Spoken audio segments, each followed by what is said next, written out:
Irkçılık en çok duyduğum şeydir. En büyük hatalardan bir tanesidir. Okula döndüğünüzde sıkıntı yaşamamak istiyorsanız mutfak masrafı. Çok uçuk fiyatlar. Tamam. Başlıyoruz. Merhaba arkadaşlar. Ben Barış. Yıllar önce Polonya'da Erasmus yaptım.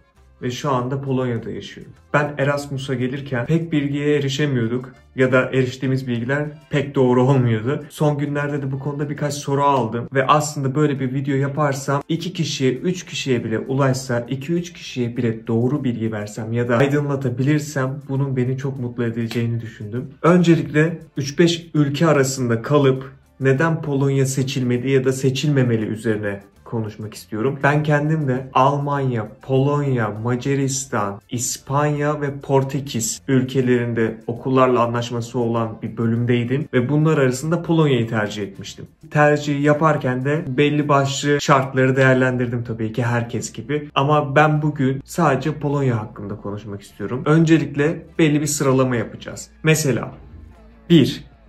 Ekonomik olarak. Erasmus'ta belli bir hibe veriliyor. Herkes bu hibeyi alamıyor. Hibe alanlar da bazı ülkeler, yani birinci ülkeler, Almanya, Hollanda gibi ülkelerin hibesi daha yüksek. Polonya, Macaristan gibi ülkelerin de hibesi daha düşük oluyor. Tabii ki buralarda yapılan harcamalar da buna göre değişkenlik gösterebiliyor. Mesela kiralar gibi. Kiralar demişken Polonya'daki kiralardan birazcık bahsetmem gerekiyor tabii ki. Çünkü yaptığımız en büyük masraf aslında kira ödememiz oluyor.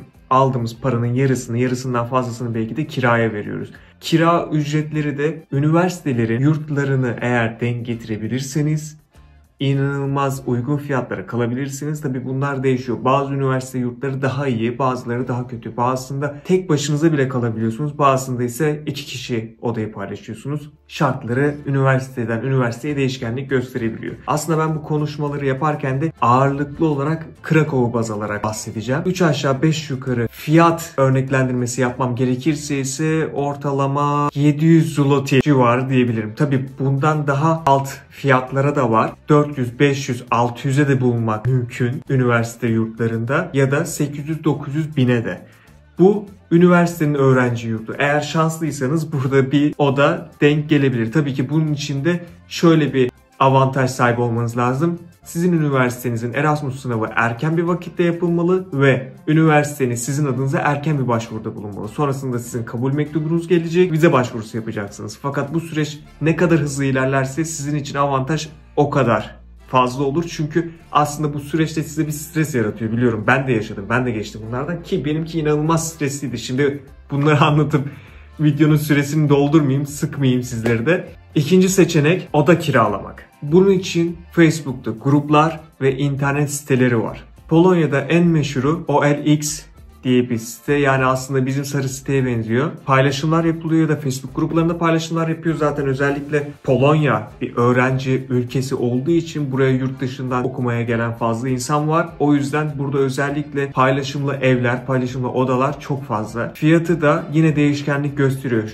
Neler baz alınıyor? Şehir merkezine ya da okulunuza ne kadar yakın, uzak, konumu, kaç kişi kalacağınız, ev yeni mi eski mi, aidatı ne kadar, bunların hepsi fiyatı etkiliyor. Kalacağınız yerin fiyatı 700-800 zloty'ye de olabilir ki muhtemelen bu inanılmaz kötü bir yerdir diye tahmin ediyorum, açık konuşmak gerekirse. Ya da 1500 zloty'ye daha ortalama bir yer bulabilirsiniz. Bunun üstüne rakam çıktıkça da daha iyi olabilir. Mesela atıyorum 1500 zloty'ye 4 kişi, 3 kişi kalırsınız. İşte 700 zloty'ye duymuştum burada yaklaşık 12-13 kişi kalıyorlardı. Yani bir evde 12-13 kişinin kalması ne demek? Bu fiyat yukarı çıktıkça da dediğim gibi işte 2000 lira, 2000 zloty civarına çıktıkça da 2 kişi kalınabilir. Tek başınıza stüdyoda kalmak isterseniz de bunun ortalama fiyatı, tabii bunlar yine şehirden şehire ve konumdan konuma değişebilir. Ben daha çok Krakow'u baz alarak söylüyorum. Daha küçük şehirlerde daha uygun fiyatlı yerler tabii ki var. Bu kalacağınız şehrin ne kadar büyük olduğuna bağlı. Daha küçük şehirlerde daha uygun, daha büyük şehirlerde daha pahalı. Aynı bizim ülkemiz gibi aslında. Tek başınıza stüdyoda kalmak isterseniz de 2300, 2400, 500, 600, 700, 800 böyle fiyatlar değişiyor. Bu stüdyo. Ama yatak odası ayrı olsun, salonu ayrı olsun derseniz de o zaman 3000 civarından başlıyor fiyatlar. Bunlar başlangıç fiyatını olarak söylüyorum. Tabii ki bu evin ne kadar yeni, eski, konumu, her şeyi etkileyebiliyor. Bunu başlangıç olarak söylüyorum. Dediğim gibi ikinci seçenek de ev, oda tutmaktı. Üçüncü seçenek özel yurtlar. Özel yurtlar.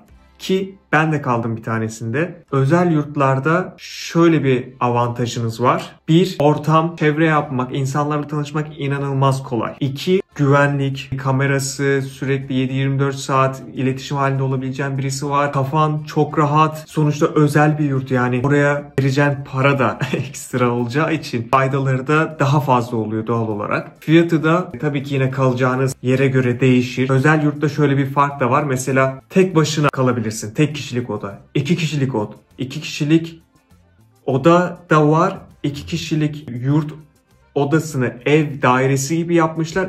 Ortak bir kısım var, mutfak ve içeride 2 farklı oda var. Böyle seçenekler de var. Fiyatları değişiyor yani, ama bildiğim kadarıyla en kötü 2200 zloty'den başlıyor, yukarıya doğru çıkıyor. Fiyatlar uygun değil. Konaklama maliyetleri aslında böyle. Harcamanın belli bir kısmını bunlar alıyor. Diğer masrafımız ise toplu taşımalar. İsterseniz tek seferlik biletler alabilirsiniz. Yani nasıl? 20 dakikalık bilet, 1 saatlik bilet. Bunlar öğrenci indirimiyle beraber 2 zloty, 3 zloty gibi miktarlar oluyor. Ya da aylık alabilirsiniz. Aylık da 75-80 zloty falandı. Bu ne kadar yolculuk yapacağınıza bağlı. Hesaplayıp hangisinin daha mantıklı olduğunu bulabilirsiniz. Ona göre seçebilirsiniz. Fiyat ortalamalarını alabilirsiniz. Şehirler arası yapacağınız ulaşımlarda da yine gideceğiniz şehire göre tren fiyatları ya da otobüs fiyatları değişebiliyor. Ama öğrenci indirimleri mevcut. Market, mutfak masrafları. Çok uçuk fiyatlar değil. Bizim ülkemizle kıyasladığımız zaman burası çok daha pahalı diyemem. 2-3 tane örnek vermem gerekirse tavuk göğsünün kilosu 18-19 zloty, 180 lira. Dananın kilosu da 40-50 zloty civarı. Makarna 2 zloty'ye de var, 4 zloty'ye de var, 6, 8, 10 zloty'ye de var. Ne tarz ya da hangi marka olacağına bağlı. Ekonomi kısmını kısaca böyle özetleyebilirim. Daha detaylı soruları olan varsa yorum kısmına yazabilir. Elimden geldiğince onları da yanıtlarım. İkinci kategori, akademik avantajlar. Yüksek ihtimal İngilizce üzerinden eğitim alacağınızı tahmin ediyorum Erasmus'a geldiğiniz zaman. Eğer Lehçe seçmeyi düşünüyorsanız kesinlikle sıkıntı yaşarsınız. Çünkü çok zor bir dil. Üniversite zamanı hatırlıyorum. Bazıları üniversitelerin bölümlerini seçerken şunlara bakıyorlardı. Alacakları derslerden bazıları İspanyolcaydı. Alırım, ne olacak, basittir, geçerim diyorlardı. Ama aslında o kadar da basit olmayabiliyor. Akademik olarak okula döndüğünüzde sıkıntı yaşamamak istiyorsanız bunlara dikkat etmeniz gerekebilir. Ama Polonya'daki çoğu bölüm, yani Erasmus'a gelecek kişiler için söylüyorum, aslında İngilizce karşılığı var. O konuda pek sıkıntı yaşanacağını zannetmiyorum. Tabii bu konuda okul ilgilendirir. Onun haricinde çoğu okul Lehçe öğrenmeniz için de size destek oluyor. Ücretsiz kurslar sağlıyorlar. Ücretsiz kurslara katılmanızı kesinlikle öneriyorum. Benim yaptığım en büyük hatalardan bir tanesidir Erasmus döneminde. Kurslardan bir tanesine katıldım. 1-2 kere gittim. Sonra dedim ki ya çok zor, bununla mı uğraşacağım? Boş ver, zaten Polonya'da kalmam falan filan dedim. Ki şu an kalıyorum. Hayat nereye götürecek hiç belli olmuyor.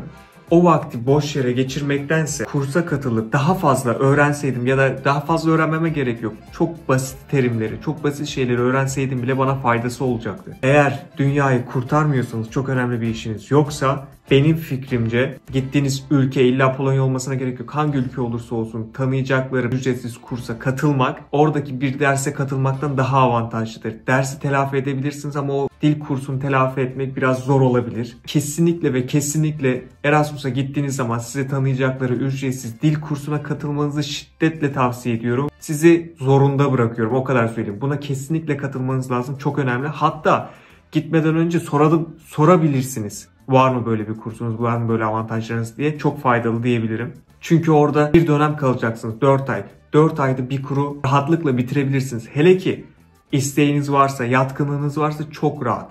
Kim kime ücretsiz kurs vermiş bu zamanda? O yüzden kesinlikle bu kursa katılmanızı tavsiye ediyorum. 3. Sosyal hayat ve uluslararası çevre. Sosyal hayat hakkında zaten az önce konaklayacağınız yerlerden bahsederken aldığınız yurtlarda nasıl çevre edineceğinizden bahsetmiştim. İnsanlar, öğrenciler sosyalleşmeye çok açık. Merhaba deyip direkt tanışıyorsun, konuşuyorsun, gidiyorsun, geziyorsun, görüyorsun beraber. Ama kendi gidip tanışıp sosyalleşmen haricinde zaten burada sosyalleşebileceğin başka seçenekler de var. Ne gibi? ESN. Erasmus Student Network bir organizasyon ve oraya gelen Erasmus öğrencileri için etkinlikler düzenliyorlar ve yardımcı oluyorlar. Belli başlı oyunlar da oynatıyorlar. Mesela şehir içinde belli yerlere bir şeyler saklıyorlar. İşte onu kim bulacak falan gibi oyunlar oynatarak şehri de tanımanı sağlıyorlar. Şarkı söyleme etkinliği, karaoke etkinliği, gezi etkinlikleri, yani sosyalleşmemeniz biraz zor diyebilirim. İster istemez bir sürü insanla tanışacaksınız. Siz onlarla tanışmasanız bile böyle ortamlarda bulunduğunuz zaman onlar sizinle tanışacak. Bir şekilde insanlarla tanışıp kaynaşacaksınız. Ne kadar içe kapanık olursanız olun böyle ortamlarda ister istemez alışacaksınız. İnsanlarla da tanışacaksınız. Yani bu konuda bir sıkıntı olacağını zannetmiyorum. 4. Keşif imkanları. Polonya zaten konum olarak bize bir avantaj sağlıyor. Birçok noktaya hem otobüs hem tren, taksi, tramvay diyecektim az kalsın, hem de uçak ile gitmeniz mümkün. Ve buradan çok fazla ucuz havayolu şirketleri kalkış yapmakta. Zaten internette de görmüşsünüzdür. 5 euroya, 8 euroya nasıl işte Oslo'ya gittim, nasıl Berlin'e gittim, nasıl Paris'e gittim. Uygun fiyatlı denk getiriyorlar, bakıyorlar, buluyorlar, gidiyorlar. Çünkü havayolu şirketleri böyle avantajlar sağlıyor. Ne kadar konforlu bir havayolu şirketidir, bu konuda bir şey söyleyemem. Zaten öğrencilik yıllarımızda Erasmus'tayken de çok fazla konfor aramıyoruz açıkçası. Ne kadar fazla yer görürsek o kadar avantajımıza diyoruz. Bunlar için de en basit örnek Ryanair diyebilirim. Herkesin de bildiği. Otobüs, Flixbus. Flixbus'ın şöyle bir durumu var. Euro üzerinden fiyatları gösteriyorum. Sonrasında bir ortaklık buldum. Kamil Koç ile bir ortaklıkları varmış. Yani Kamil Koç'un sitesine girip Krakow-Prag diye bir otobüs yolculuğu baktığınız zaman seferleri görüp satın alabiliyorsunuz. Satın aldığınız biletle Flixbus üzerinden gidiyorsunuz. Kendi aralarındaki ortaklık anlaşma sebebiyle.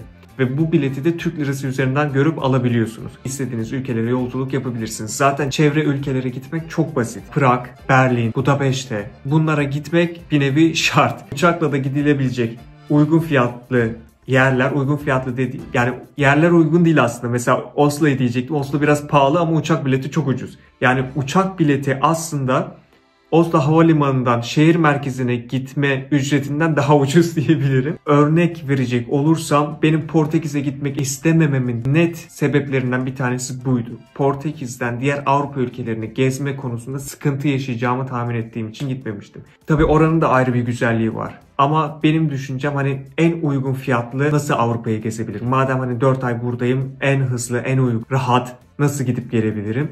Mantığında araştırma yaptığım için benim için Polonya'ydı. Ve ben mesela bir tanesine örnek söyleyeyim. Budapeşte'ye gitmiştim. Gece bindim, sabah vardım. 100 lira civarıydı. Tabii ki şu an bu fiyatı söylemem biraz anlamsız. Çünkü kur ya da enflasyon falan, bu fiyatlar bambaşka seviyelere gitmiştir benim gittiğim zamana kıyasla. 5. Güvenlik, yaşam ve dil bariyeri. Güvenlik konusunda ben burada çok nadir hırsızlık, darp, kavga bir parantez açacağım. Ve ırkçılık en çok duyduğum şeydir. Yani Polonya'ya gittim, ırkçılık yaşadım gibi. Bu konularda şöyle bir şey söyleyebilirim. Güvenlik konusunda sıkıntı olduğunu bu zamana kadar görmedim. Krakow'daki yaşamdan bahsediyorum. Bütün ülkeyi tabii ki baz alamam bu konuda. Kendi tecrübelerime dayanarak anlatıyorum. İnsanlar geç saatlerde çıkıyorlar, geziyorlar, eğleniyorlar, eve dönüyorlar, taksiye biniyorlar, istedikleri gibi giyiniyorlar. Kavga gürültü kısmına bir parantez açacağım. Çok fazla alkol tüketimi var. Nasıl bir alkol tüketimi? Mesela şehir merkezine gittiğimiz zaman özellikle cuma geceleri, cuma akşamları inanılmaz içiyorlar. Yani böyle bir şey yok ya. Sanki ya zorun neydi diyesi geliyor insanın. İnanılmaz içiyorlar. Çok fazla içtikleri için de diğer insanlara tabii ki sarhoş olup rahatsızlık verebiliyorlar. Bar, club'dalarsa güvenliklerden dayak yiyerek atılmış oluyorlar sokak köşesine. Ya da sokakta birilerini rahatsız ederlerse şehir polisleri var. Bekçi mantığı gibi aslında hem polisler var hem de şehir polisleri var. Bunlar da müdahale ediyorlar. Dil olarak da genç kesimin çoğu İngilizce biliyor. Bilmeyeni de tek tük biliyor. Yani derdini anlatacak kadar. Bir yer sorduğun zaman tarif edebilir. Mesela diyelim ki tramvay durağına ya da otobüs soruyorsun. Where is bus dediğin zaman anlıyor. Bunun ne olduğunu biliyor. Otobüsün nerede olduğunu tarif etmesi gerektiğini biliyor. Hani sana diyebilir left, right diye açıklayabiliyor. Hani böyle o kadar da sıfır değil. Çoğunluğu biliyor. En bilmeyeni bile left, right diyerek bir şeyleri tarif edebilir sana kısacası. Fakat daha ileri yaştakiler, mesela bir market çalışanı yaş olarak 45 üstündeyse sana yardımcı olmayabilir. Left, right'ı da bilmiyor olabilir. Bu konuda net bir şey söyleyemem. Ama genç kesime gidersen kesinlikle yardımcı olacaklardır. Burada Erasmus yapan birçok arkadaşım var. Hepsinde Instagram profilinde o hani herkesin dalga geçtiği ben ve sevdiğim kız Instagram highlights kısmında bir sürü ülkelerin şeyleri olur ya, bayrakları.